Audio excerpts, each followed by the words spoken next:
평안하셨습니까? 오늘은 8월 23일 주일입니다. 예배하는 날 주의 임재 안에서 말씀과 성령의 은혜를 누리시기를 주님의 이름으로 축복합니다. 매일 성경 오늘 본문은 이사야 32장 1절부터 20절까지입니다. 먼저 말씀을 읽겠습니다. 보라, 장차 한 왕이 공의로 통치할 것이요 방백들이 정의로 다스릴 것이며 또 그 사람은 광풍을 피하는 곳, 폭우를 가리는 곳 같을 것이며 마른 땅의 냇물 같을 것이며 곤비한 땅의 큰 바위 그늘 같으리니 보는 자의 눈이 감기지 아니할 것이요 듣는 자가 귀를 기울일 것이며 조그만 자의 마음이 지식을 깨닫고 누란 자의 혀가 민첩하여 말을 분명히 할 것이라. 어리석은 자를 다시 존귀하다 부르지 아니하겠고 우둔한 자를 다시 존귀한 자라 말하지 아니하리니 이는 어리석은 자는 어리석은 것을 말하며 그 마음에 불의를 품어 간사를 행하며 패역한 말로 여호와를 거스르며 줄인 자의 속을 비게 하며 목마른 자에게서 마실 것을 없어지게 함이며 악한 자는 그 그릇이 악하여 악한 계획을 세워 거짓말로 가련한 자를 멸하며 가난한 자가 말을 바르게 할지라도 그리함이거니와 존귀한 자는 존귀한 일을 계획하나니 그는 항상 존귀한 일에 서리라.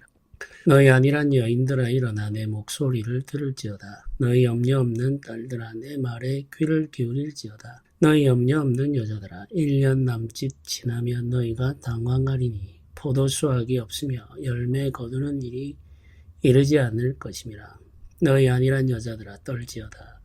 너희 염려 없는 자들아 당황할지어다. 옷을 벗어 몸을 드러내고 배로 허리를 동일지어다. 그들은 좋은 밭으로 인하여 열매 많은 포도나무로 인하여 가슴을 치게 될 것이니라. 내 백성의 땅에 가시와 찔레가 나며 희락의 성읍 기뻐하는 모든 집의 날이니 대저 궁전이 편바되며 인구 많던 성읍이 적막하며 오벨과 망대가 영원히 굴혈이 되며 들나귀가 즐기는 곳과 양떼의 초장이 되려니와 마침내 위에서부터 영을 우리에게 부어 주시리니 광야가 아름다운 밭이 되며 아름다운 밭을 숲으로 여기게 되리라. 그때 정의가 광야에 거하며 공의가 아름다운 밭에 거하리니 공의의 열매는 화평이요 공의의 결과는 영원한 평안과 안전이라. 내 백성이 화평한 집과 안전한 거처와 조용히 쉬는 곳에 있으려니와 그 숲은 우박에 상하고 성읍은 파괴되리라. 모든 물가에 씨를 뿌리고 소와 나귀를 그리로 모으는 너희는 복이 있느니라. 아멘. 보라, 장차 한 왕이 공의로 통치할 것이요. 이렇게 시작하죠. 이 보라라는 말은 주목하라 이런 뜻입니다. 장차라는 말은 미래의 일을 표현할 때 사용하는 말이죠. 앞으로 미래에 한 왕이 공의로 통치할 것이다 이렇게 말합니다. 공의로 통치하는 왕이 오실 것에 대한 예언의 말씀이죠. 이 공의로 통치하는 왕은 예수 그리스도를 가리키는 표현입니다. 선지자들은 종종 이 예언의 말씀을 통해서 이중적인 의미를 전달하고는 했습니다. 본질적인 의미는 이 한 왕, 공의로 다스리는 한 왕은 예수 그리스도를 가리키죠. 그런데 또 다른 의미가 있습니다. 이 장차 오게 될 한 왕이라고 하는 이 표현 속에는 예수 그리스도의 뜻을 따라서 이 백성을 공의로 다스리는 다윗과 같은 왕이 또 주어질 수 있음을 의미하는 것이기도 하죠. 이 이중적인 의미가 있다는 사실을 우리는 기억하면서 선지자들의 글을 읽어야 되겠습니다. 하나님께서 은혜를 주실 때에 어떻게 은혜를 주시느냐? 공의로 다스리는 왕을 주심으로 은혜를 주십니다. 목자의 심장을 가지고 있는 지도자를 보내시는 것은 하나님께서 이 땅에 은혜를 베푸시는 증거이죠. 굉장히 놀라운 은혜입니다. 교회가 목자의 심장을 가지고 있는 지도자들, 목사와 장로들이 세워진다는 것은 하나님께서 그 교회를 위해서 일하고 계시다는 가장 분명한 증거입니다. 반대의 의미도 있을 수 있겠죠. 삭굴의 심장을 가지고 있는 자들이 교회의 중요한 자리에 앉게 되었다라는 말은 그 교회에 하나님의 심판이 시작되었다. 이런 의미입니다. 한 나라도 그렇고 교회도 마찬가지입니다. 사건의 심장을 가지고 있는 자들이 자리를 차지하게 되면 그 나라, 그 교회는 심판이 시작되었음을 의미합니다. 그러니 굉장히 두려워하며 회개하는 심령으로 그 시대를 살아가야 되고 시대의 역전을 기다려야 되는 거죠. 지금 선지자 이사야의 시대, 이사야가 보고 있는 환상은 한 왕, 공의로 다스릴 한 왕입니다. 이 왕이 오셔서 공의로 다스리고 백성들이 정의로 다스림을 받게 됩니다. 이 한 왕은 광풍을 피하는 곳이 되고 폭우를 가리는 곳이 된다. 마른 땅의 냇물과 같고 곤비한 땅에 큰 바위 그늘 같다. 이렇게 말하고 있습니다. 피난처가 되시고 요새가 되시고 보호자가 되신다. 이 말을 또 이런 방법으로 비유로 설명하고 있죠. 이 왕은 피할 자가 되시고 또 지치고 상한 영혼들이 기댈 언덕이 되신다. 이렇게 약속을 하고 있습니다. 그러면서 3절부터는 이런 표현이 나옵니다. 보는 자의 눈이 감기지 않을 것이다. 듣는 자가 귀를 기울일 것이다. 이 왕의 목소리에 귀를 기울인다는 이야기죠.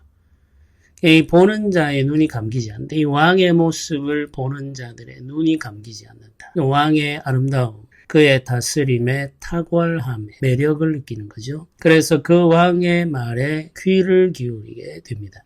왕을 보고 왕의 행함을 보며 왕의 말을 듣고 가르침을 받는 이 사람들이 지식을 깨닫게 되죠. 조급한 자의 마음이 지식을 깨닫고 어눌한 자의 혀가 민첩하여 말을 분명히 할 것이다. 말을 잘 못하는 자는 말을 잘하게 되고 깨달음이 없었던 자가 깨닫게 된다는 거죠. 이게 이제 공의로 다스리는 왕의 시대에 나타나는 아주 중요한 현상 중의 하나입니다. 공의로 다스리는 왕이 지혜롭게 행함으로 말미암아 그 왕을 보는 자들이 지혜를 깨닫게 되고 그 왕의 가르침을 받는 자들은 민첩하게 말하게 된다는 거죠. 의에 대해서, 진실에 대해서 민첩하게 말하게 된다는 겁니다. 이 사람들이 지혜자가 된다, 이런 의미입니다. 백성들이 지혜를 깨닫게 되었을 때 하게 되는 일이 5절부터 나오는데 어리석은 자를 존귀하다 부르지 아니하겠고 우둔한 자를 존귀한 자라 말하지 아니하리라. 이렇게 말합니다. 이게 무슨 말입니까? 이건 분별력을 가지게 된다. 이런 말이죠. 사람들이 분별력이 없으면 어리석은 자를 지혜롭다고 말하고 천한 자를 존귀하다 말하죠. 이게 분별력이 없을 때 나타나는 현상입니다. 어리석은 사람들이 자신의 화려한 말로 지혜를 꾸미죠. 천한 자들이 좋은 옷으로 자신의 천함을 가리고 존귀한 척합니다. 거기에 사람들은 현혹됩니다. 눈에 보이는 것으로 판단하는 거죠. 지혜가 없을 때, 분별력이 없을 때 나타나는 현상입니다.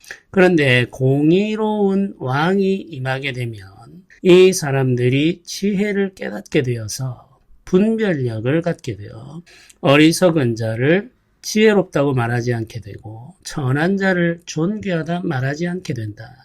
분별력을 가진 세상이 된다. 이런 말입니다. 지혜와 분별력을 가지게 됨으로 말미암아 이 백성들의 삶은 평화를 얻게 되는 거죠. 속임을 당하지 않고 더 이상 빼앗기지 않고 공의로 다스리는 왕과 더불어 함께 공의로운 세상을 만들게 되죠.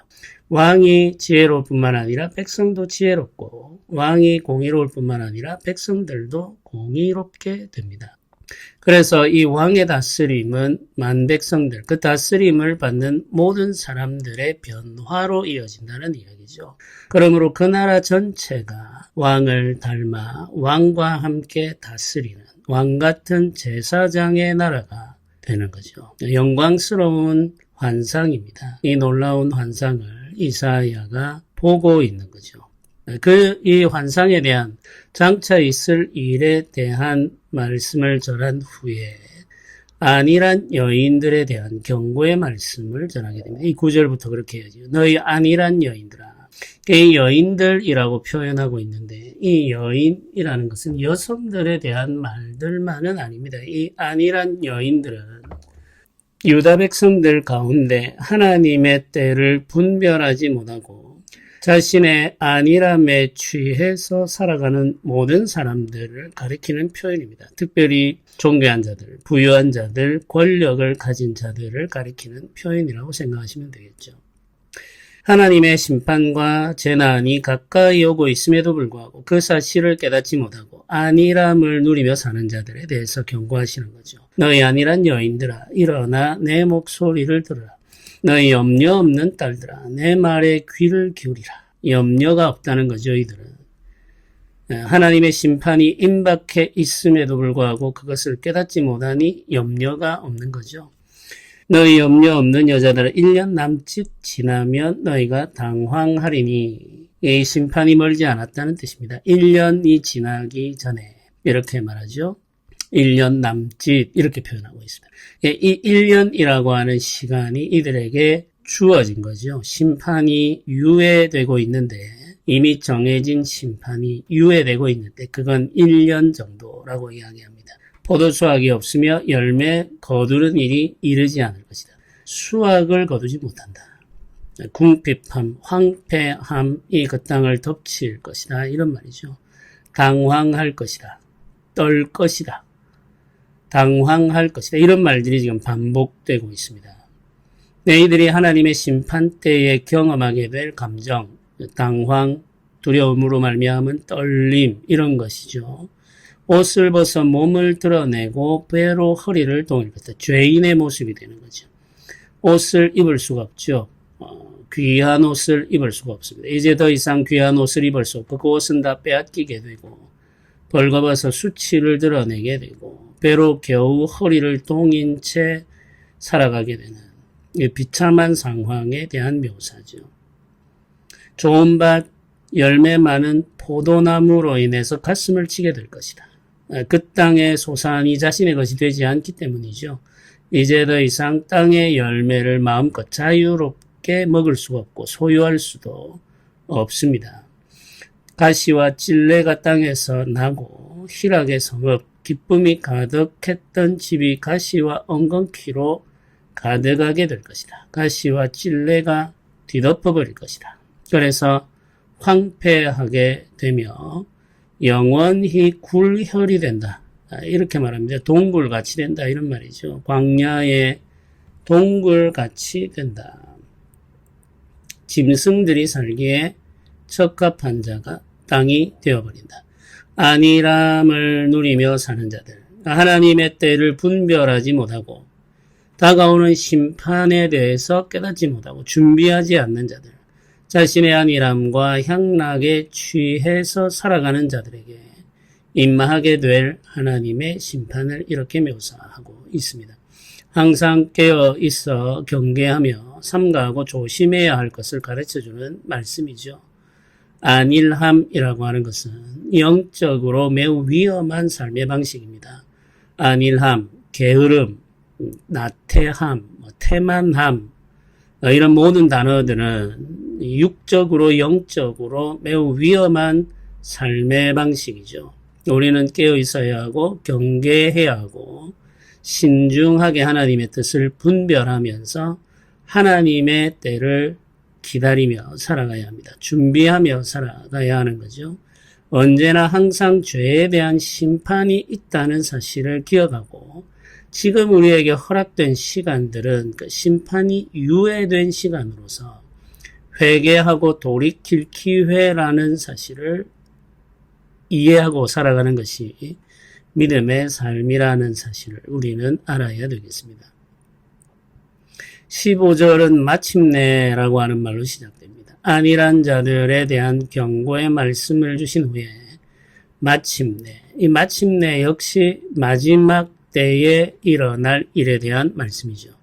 마침내 위에서부터 영을 우리에게 부어주신다. 위에서부터 영을 우리에게 부어주신다. 성령이 물을 붓듯이 이 땅에 임하는 날, 그 오순절 마가의 다락방에서 경험한 그 놀라운 일이 바로 이 이사야를 통하여 예언되고 있는 거죠. 위에서부터 영을 부어주신다. 광야가 아름다운 밭이 되고 아름다운 밭을 숲으로 여기게 된다. 광야에는 밭이 생기고 숲이 생긴다. 이런 말이죠. 생명이 풍성하게 된다. 생명이 없는 땅이 생명이 풍성한 땅이 된다. 이거 성령이 임하실 때 나타나는 현상은 생명 현상입니다. 생명이 살아나고 생명이 회복되는 이 생명 현상이 성령의 임재, 성령의 역사의 증거죠. 가시적 증거입니다. 생명이 점점 시들어가고 생명이 점점 희박해진다. 성령이 떠나셨다는 증거라고 생각하시면 됩니다. 네, 생명 역사가 일어나는 거죠. 성령이 위에서부터 우리에게 믿는 자들에게 임하실 때 땅에서 생명 역사가 일어납니다. 정의가 광야에 거한다. 이렇게 표현하죠. 16절에. 공의가 아름다운 밭에 거한다. 정의가 광야에 거한다. 이 광야는 생명이 없는 곳. 예루살렘과 같은 도시, 사마리아와 같은 도읍에서 밀려난 자들이 거하는 곳. 그리고 이 광야는 특별히 마음을 정하고 하나님 앞에 경건한 삶을 추구하는 사람들이 머물렀던 곳이기도 하죠. 세례요한과 같은 사람은 광야의 사람이었죠. 엘리야, 엘리사 같은 선지자들도 광야의 사람으로 불렸습니다. 광야는 가난한 자들이 내몰린 자들이 머무는 곳이며 경건을 추구하며 하나님만 바라보는 사람들이 거처하는 곳입니다.